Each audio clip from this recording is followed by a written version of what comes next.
주문, 피청구인 대통령 윤석열을 파면한다. 지금부터 2024 헌납 8 대통령 윤석열 탄핵 사건에 대한 선고를 시작하겠습니다. 먼저 적법 요건에 관하여 살펴보겠습니다.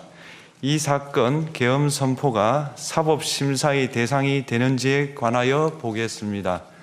고위공직자의 헌법 및 법률 위반으로부터 헌법 질서를 수호하고자 하는 탄핵 심판의 취지를 고려하면 이 사건 계엄 선포가 고도의 정치적 결단을 요하는 행위라 하더라도 그 헌법 및 법률 위반 여부를 심사할 수 있습니다. 국회 법사의 조사 없이 이 사건 탄핵 소추안을 의결한 점에 대하여 보겠습니다. 헌법은 국회의 소추 절차를 입법에 맡기고 있고 국회법은 법사위 조사 여부를 국회의 재량으로 규정하고 있습니다. 따라서 법사위의 조사가 없었다고 하여 탄핵 소추 의결이 부적법하다고 볼 수 없습니다. 이 사건 탄핵 소추안의 의결이 일사부재의 원칙에 위반되는지 여부에 대해서 보겠습니다. 국회법은 부결된 안건을 같은 회기 중에 다시 발의할 수 없도록 규정하고 있습니다. 피청구인에 대한 1차 탄핵 소추안이 제418회 정기회 회기에 투표 불성립되었지만 이 사건 탄핵 소추안은 제419회 임시회 회기 중에 발의되었으므로 일사부재의 원칙에 위반되지 않습니다. 한편 이에 대해서는 다른 회기에도 탄핵 소추안의 발의 횟수를 제한하는 입법이 필요하다는 재판관 정형식의 보충 의견이 있습니다. 이 사건 계엄이 단시간 안에 해제되었고 이로 인한 피해가 발생하지 않았으므로 보호이익이 험결되었는지 여부에 대해서 보겠습니다. 이 사건 계엄이 해제되었다고 하더라도 이 사건 계엄으로 인하여 이 사건 탄핵 사유는 이미 발생하였으므로 심판의 이익이 부정된다고 볼 수 없습니다. 소추 의결서에서 내란죄 등 형법 위반 행위로 구성하였던 것을 탄핵 심판 청구 이후에 헌법 위반 행위로 포섭하여 주장한 점에 대하여 보겠습니다. 기본적 사실관계는 동일하게 유지하면서 적용 법조문을 철회, 변경하는 것은 소추 사유의 철회, 변경에 해당하지 않으므로 특별한 절차를 거치지 않더라도 허용됩니다. 피청구인은 소추 사유에 내란죄 관련 부분이 없었다면 의결 정족수를 충족하지 못하였을 것이라고 주장하지만 이는 가정적 주장에 불과하며 객관적으로 뒷받침할 만한 근거도 없습니다. 대통령의 지위를 탈취하기 위하여 탄핵 소추권을 남용하였다는 주장에 대하여 보겠습니다. 이 사건 탄핵 소추안의 의결 과정이 적법하고 피소추자의 헌법 또는 법률 위반이 일정 수준 이상 소명되었으므로 탄핵 소추권이 남용되었다고 볼 수 없습니다. 그렇다면 이 사건 탄핵 심판 청구는 적법합니다. 한편 증거법칙과 관련하여 탄핵 심판 절차에서 형사소송법상 전문 법칙을 완화하여 적용할 수 있다는 재판관 이미선, 김형두의 보충 의견과 탄핵 심판 절차에서 앞으로는 전문 법칙을 보다 엄격하게 적용할 필요가 있다는 재판관 김복형, 조한창의 보충 의견이 있습니다. 다음으로 피청구인이 직무 집행에 있어 헌법이나 법률을 위반하였는지 피청구인의 법 위반 행위가 피청구인을 파면할 만큼 중대한 것인지에 관하여 살펴보겠습니다. 우선 소추 사유별로 살펴보겠습니다. 1. 이 사건 계엄 선포에 관하여 보겠습니다. 헌법 및 계엄법에 따르면 비상계엄 선포의 실체적 요건 중 하나는 전시, 사변 또는 이에 준하는 국가 비상사태로 저가 교전 상태에 있거나 사회 질서가 극도로 교란되어 행정 및 사법 기능의 수행이 현저히 곤란한 상황이 현실적으로 발생하여야 한다는 것입니다. 피청구인은 야당이 다수 의석을 차지한 국회의 이례적인 탄핵소추 추진, 일방적인 입법권 행사 및 예산 삭감 시도 등의 전횡으로 인하여 위와 같은 중대한 위기사항이 발생하였다고 주장합니다. 피청구인의 취임 후 이 사건 계엄 선포 전까지 국회는 행안부 장관, 검사, 방통위위원장, 감사원장 등에 대하여 총 22건의 탄핵소추안을 발의하였습니다. 이는 국회가 탄핵소추 사유의 위헌, 위법성에 대해 숙고하지 않은 채 법 위반의 의혹에만 근거하여 탄핵심판 제도를 정부에 대한 정치적 압박 수단으로 이용하였다는 우려를 낳았습니다. 그러나 이 사건 계엄 선포 당시에는 검사 1인 및 방통위위원장에 대한 탄핵심판 절차만이 진행 중이었습니다. 피청구인이 야당이 일방적으로 통과시켜 문제가 있다고 주장하는 법률안들은 피청구인이 제의를 요구하거나 공포를 보류하여 그 효력이 발생되지 않은 상태였습니다. 2025년도 예산안은 2024년 예산을 집행하고 있었던 이 사건 계엄 선포 당시 상황에 어떠한 영향을 미칠 수 없고 위 예산안에 대하여 국회 예결특위의 의결이 있었을 뿐 본회의의 의결이 있었던 것도 아닙니다. 따라서 국회의 탄핵소추, 입법, 예산안 심의 등의 권한 행사가 이 사건 계엄 선포 당시 중대한 위기 상황을 현실적으로 발생시켰다고 볼 수 없습니다. 국회의 권한 행사가 위법, 부당하더라도 헌법재판소의 탄핵 심판, 피청구인의 법률안 제의 요구 등 평상시 권력 행사 방법으로 대처할 수 있으므로 국가 긴급권의 행사를 정당화할 수 없습니다. 피청구인은 부정선거 의혹을 해소하기 위하여 이 사건 계엄을 선포하였다고도 주장합니다. 그러나 어떠한 의혹이 있다는 것만으로 중대한 위기 상황이 현실적으로 발생하였다고 볼 수는 없습니다. 또한 중앙선관위는 제22대 국회의원 선거 전에 보안 취약점에 대하여 대부분 조치하였다고 발표하였으며 사전, 우편, 투표함, 보관장소, CCTV 영상을 24시간 공개하고 개표 과정에 수검표 제도를 도입하는 등의 대책을 마련하였다는 점에서도 피청구인의 주장은 타당하다고 볼 수 없습니다. 결국 피청구인이 주장하는 사정을 모두 고려하더라도 피청구인의 판단을 객관적으로 정당화할 수 있을 정도의 위기 상황이 이 사건 계엄 선포 당시 존재하였다고 볼 수 없습니다. 헌법과 계엄법은 비상계엄 선포의 실체적 요건으로 병력으로서 군사상의 필요에 응하거나 공공의 안정질서를 유지할 필요와 목적이 있을 것을 요구하고 있습니다. 그런데 피청구인이 주장하는 국회의 권한 행사로 인한 국정마비 상태나 부정선거 의혹은 정치적, 제도적, 사법적 수단을 통하여 해결하여야 할 문제이지 병력을 동원하여 해결할 수 있는 것이 아닙니다. 피청구인은 이 사건 계엄이 야당의 전횡과 국정위기 상황을 국민에게 알리기 위한 경고성 계엄 또는 호소형 계엄이라고 주장하지만 이는 계엄법이 정한 계엄 선포의 목적이 아닙니다. 또한 피청구인은 계엄 선포에 그치지 아니하고 군경을 동원하여 국회의 권한 행사를 방해하는 등의 헌법 및 법률 위반 행위로 나아갔으므로 경고성 또는 호소형 계엄이라는 피청구인의 주장을 받아들일 수 없습니다. 그렇다면 이 사건 계엄 선포는 비상계엄 선포의 실체적 요건을 위반한 것입니다. 다음으로 이 사건 계엄 선포가 절차적 요건을 준수하였는지에 관하여 보겠습니다. 계엄 선포 및 계엄 사령관 임명은 국무회의의 심의를 거쳐야 합니다.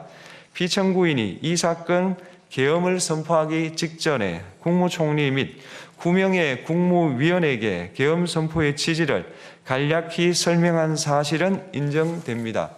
그러나 피청구인은 계엄사령관 등 이 사건 계엄의 구체적인 내용을 설명하지 않았고 다른 구성원들에게 의견을 진술할 기회를 부여하지 않은 점을 고려하면 이 사건 계엄 선포에 관한 심의가 이루어졌다고 보기도 어렵습니다.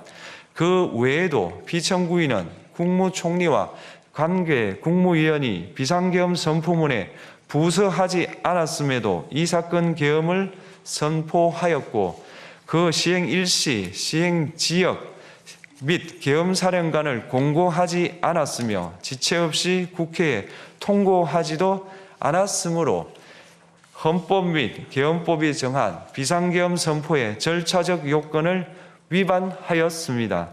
2. 국회에 대한 군경 투입에 관하여 보겠습니다. 피청구인은 국방부 장관에게 국회에 군대를 투입할 것을 지시하였습니다. 이에 군인들은 헬기 등을 이용하여 국회 경내로 진입하였고 일부는 유리창을 깨고 본관 내부로 들어가기도 하였습니다. 피청구인은 육군 특수전 사령관 등에게 의결 정족수가 채워지지 않은 것 같으니 문을 부수고 들어가서 안에 있는 인원들을 끄집어내라는 등의 지시를 하였습니다. 또한 피청구인은 경찰청장에게 계엄사령관을 통하여 이 사건 포고령의 내용을 알려주고 직접 6차례 전화를 하기도 하였습니다. 이에 경찰청장은 국회 출입을 전면 차단하도록 하였습니다. 이로 인하여 국회로 모이고 있던 국회의원들 중 일부는 담장을 넘어가야 했거나 아예 들어가지 못하였습니다. 한편 국방부 장관은 필요시 체포할 목적으로 국군 방첩사령관에게 국회의장, 각 정당 대표 등 14명의 위치를 확인하라고 지시하였습니다. 피청구인은 국가정보원 1차장에게 전화하여 국군 방첩사령부를 지원하라고 하였고 국군 방첩사령관은 국가정보원 1차장에게 위 사람들에 대한 위치 확인을 요청하였습니다. 이와 같이 피청구인은 군경을 투입하여 국회의원의 국회 출입을 통제하는 한편 이들을 끌어내라고 지시함으로써 국회의 권한 행사를 방해하였으므로 국회에 계엄 해제 요구권을 부여한 헌법 조항을 위반하였고 국회의원의 심의 표결권, 불체포 특권을 침해하였습니다. 또한 각 정당의 대표 등에 대한 위치 확인 시도에 관여함으로써 정당 활동의 자유를 침해하였습니다. 피청구인은 국회의 권한 행사를 막는 등 정치적 목적으로 병력을 투입함으로써 국가안전보장과 국토방위를 사명으로 하여 나라를 위해 봉사하여 온 군인들이 일반 시민들과 대치하도록 만들었습니다. 이에 피청구인은 국군의 정치적 중립성을 침해하고 헌법에 따른 국군 통수 의무를 위반하였습니다. 3. 이 사건 포고령 발령에 관하여 보겠습니다. 피청구인은 이 사건 포고령을 통하여 국회, 지방의회, 정당의 활동을 금지함으로써 국회에 계엄 해제 요구권을 부여한 헌법조항, 정당 제도를 규정한 헌법조항, 대의민주주의 권력분리 원칙을 위반하였습니다. 비상계엄 하에서 기본권을 제한하기 위한 요건을 정한 헌법 및 계엄법 조항, 영장주의를 위반하여 국민의 정치적 기본권, 단체 행동권, 직업의 자유를 침해하였습니다. 4. 중앙선관위에 대한 압수수색에 관하여 보겠습니다. 피청구인은 국방부 장관에게 병력을 동원하여 선관위의 전산 시스템을 점검하라고 지시하였습니다. 이에 따라 중앙선관위 청사에 투입된 병력은 출입 통제를 하면서 당직자들의 휴대전화를 압수하고 전산 시스템을 촬영하였습니다. 이는 선관위에 대하여 영장 없이 압수수색을 하도록 하여 영장주의를 위반한 것이자 선관위의 독립성을 침해한 것입니다. 5. 법조인에 대한 위치 확인 시도에 관하여 보겠습니다. 앞서 말씀드린 바와 같이 피청구인은 필요시 체포할 목적으로 행해진 위치 확인 시도에 관여하였는데 그 대상에는 퇴임한 지 얼마 되지 않은 전 대법원장 및 전 대법관도 포함되어 있었습니다. 이는 현직 법관들로 하여금 언제든지 행정부에 의한 체포 대상이 될 수 있다는 압력을 받게 함으로 사법권의 독립을 침해한 것입니다. 지금까지 살펴본 피청구인의 법 위반 행위가 피청구인을 파면할 만큼 중대한 것인지 관하여 보겠습니다.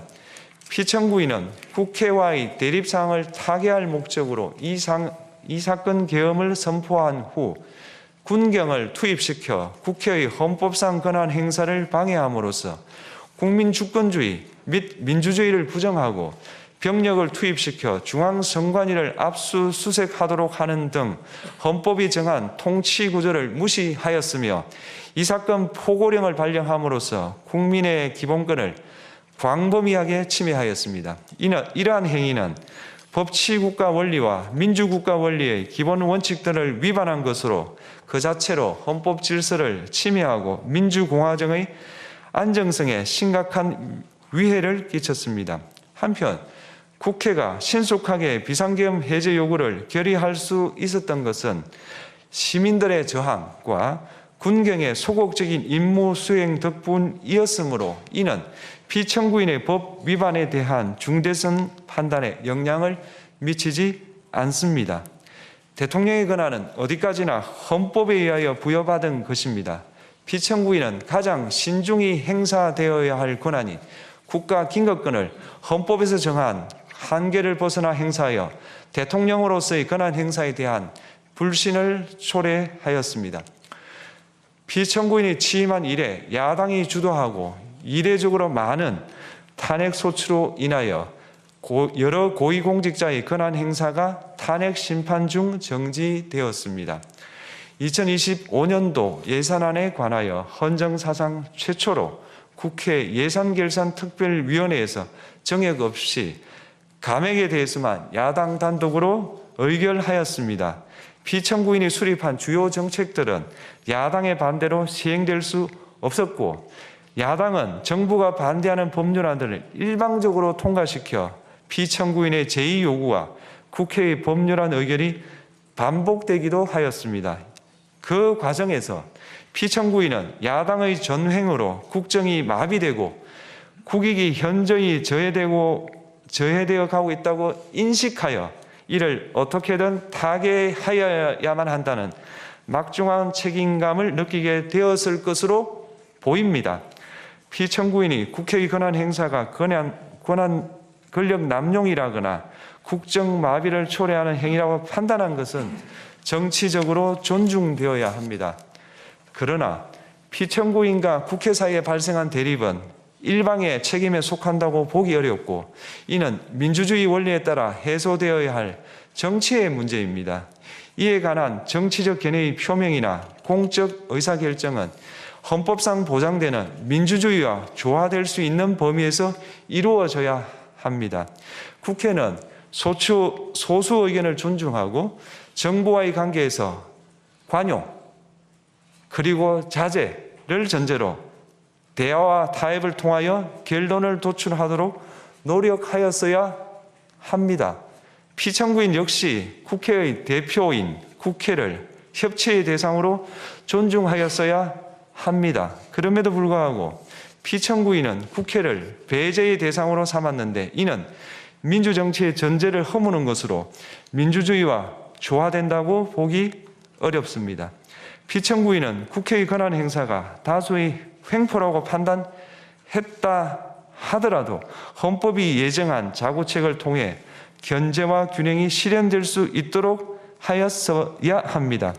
피청구인은 취임한 때로부터 약 2년 후에 치러진 국회의원 선거에서 피청구인이 국정을 주도하도록 국민을 설득할 기회가 있었습니다. 그 결과가 피청구인의 의도에 부합하지 않더라도 야당을 지지한 국민의 의사를 배제하려는 시도를 하여서는 안 되었습니다. 그럼에도 불구하고 피청구인은 헌법과 법률을 위반하여 이 사건 계엄을 선포함으로써 국가 긴급권 남용의 역사를 재현하여 국민을 충격에 빠뜨리고 사회, 경제, 정치, 외교 전 분야의 혼란을 야기하였습니다. 국민 모두의 대통령으로서 자신을 지지하는 국민을 초월하여 사회 공동체를 통합시켜야 할 책무를 위반하였습니다. 군경을 동원하여 국회 등 헌법기관의 권한을 훼손하고 국민의 기본적 인권을 침해함으로써 헌법소의 책무를 저버리고 민주공화국의 주권자인 대한국민의 신임을 중대하게 배반하였습니다. 결국 피청구인의 위법 행위는 국민의 신임을 배반한 것으로 헌법 소의 관점에서 용납될 수 없는 중대한 법 위반 행위에 해당합니다. 피청구인의 법 위반 행위가 헌법 질서에 미친 부정적 영향과 파급 효과가 중대하므로 피청구인을 파면함으로써 얻는 헌법 소의 이익이 대통령 파면에 따르는 국가적 손실을 압도할 정도로 크다고 인정됩니다. 이에 재판관 전원의 일치된 의견으로 주문을 선고합니다. 탄핵 사건이므로 선고 시각을 확인하겠습니다. 지금 시각은 오전 11시 22분입니다. 주문, 피청구인 대통령 윤석열을 파면한다. 마치겠습니다.